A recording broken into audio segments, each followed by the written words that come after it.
Hello friends and welcome back to the channel. So last night on stream I spent about 2 hours testing the new buff to OG Hulk.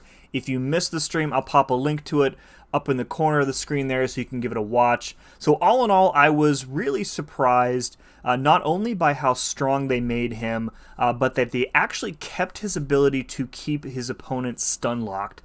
And in the past, it's felt like Kabam has kind of frowned upon that kind of behavior, but they've let it slide, right?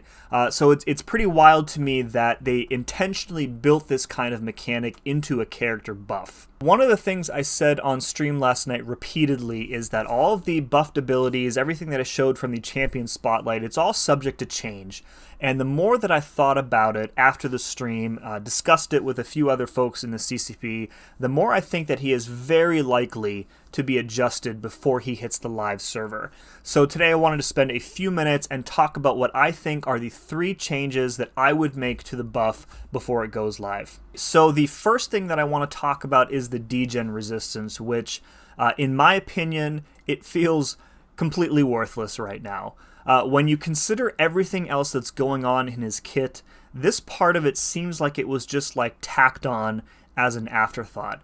So at full health, you start with no Degen resistance, and then it scales all the way up to 80% when you're just about dead. So when you're at 1% health, you're getting the maximum Degen resistance of 80%.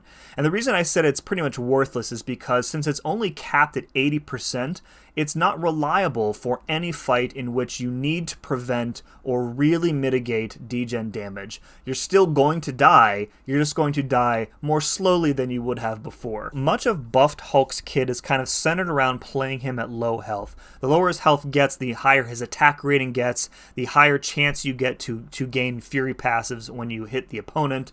So with that kind of being said, the first change that I would make is to raise the cap on the Degen resistance from 80% to 100%. I want to be able to make him 100% resistant to Degen damage. And not only that, I would also allow Hulk to reach that Degen resistance cap at 20% health and below. So you get him down to 20%, congrats, you are completely resistant to Degen damage, and this is going to realistically allow him to take fights with lots of Degen, and since you're still kind of stuck at low health, it's not going to feel like you're completely invulnerable, you're completely out of danger, right? Even if you're healing up via willpower from like a Degen debuff, as soon as you get above that 20% health threshold, the Degen resistance is going to start to lower, and then you're going to end up degenning back down to 20%. The second thing that I think is likely to change, and that I would probably change if I was in charge, is the stun lock itself. And I know a lot of people probably don't want to hear this, aren't going to like hearing this, but I'm gonna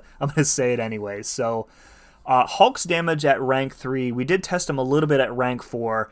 It's really good. And the ability to dish out that kind of damage without the defender being able to do anything at all is pretty nuts. And unlike Ronin, who also has the ability to stun lock, Hulk is going to be able to perform his version in a much wider variety of situations. So Ronin needs a lot of buffs in order for him to properly cycle endlessly his special ones, keep the opponent stun locked. But with buffed Hulk, all he really needs is a stunnable opponent, right?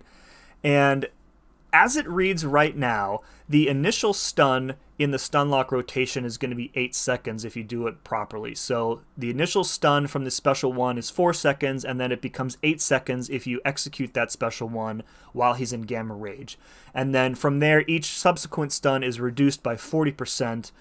So the second stun is 4.8 seconds, third is 2.8, 1.7, and then it's pretty much useless after that. What I found is that in the vast majority of short to medium health pools, you only need one stun lock cycle to end the fight.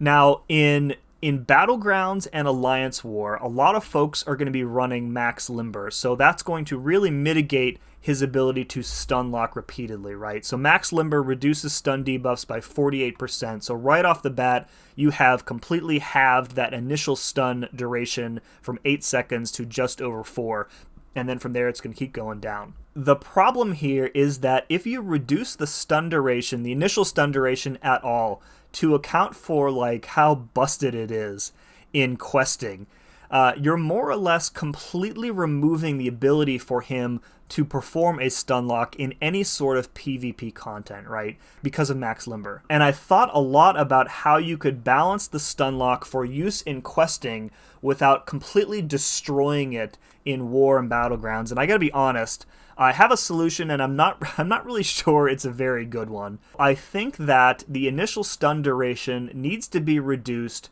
from 4 seconds to 2 seconds, but to keep the stun lock cycle usable in PvP content, I think that you change the stun itself from a debuff to a passive. And I fully understand the problems that this presents, especially against skill champs who Hulk is supposed to have a disadvantage when facing. You know, skill champs would no longer be able to shrug off the stun. But I don't know that there is a much better way to do this. Without the ability to stun lock, he is never going to see any use whatsoever in Alliance War Attack. And in Battlegrounds, he'll serve only as like a decent nuke option, since he essentially has like no utility. Speaking of utility, that kind of brings me to my third and final point, which is that about 95% of Hulk's utility has been offloaded to his synergies, right? So he has the synergy with Surfer and Doctor Strange that's changing, that's giving him total buff immunity. He has an existing synergy, I think, with Hulkbuster that gives him immunity to Stagger and Nullify and Fate Seal. And he has a synergy with Sasquatch that's changing that's going to give him the ability to shut off passive power gain while the opponent is stunned. And mostly I'm fine with this approach to his utility because his damage and his ability to stun lock really make up for it, right? But I do think he needs a small tweak in the utility department. So what I think I would like to see is like a very small but persistent amount of passive regen, some gamma regen, right? And that's going to make him a little bit more ouchie friendly. What I'm kind of envisioning is probably less than what like Kingpin gets by default. So if you play Kingpin, his regen rate is reduced by like 40 or 60% or something like that because he starts with a debuff, and if you run willpower, you basically have permanent healing for the entire fight. So I don't really even think he needs that much healing. I don't want enough healing where he's going to be healing up to full on his own every fight, because that kind of contradicts with the idea of playing him at less than 100% health, right? But I do think that he needs at least some small way to recover recoil damage. Not all of the recoil damage, but if you're running ouchies, you're playing Hulk, you're going to be spamming special ones, getting that stun lock to work.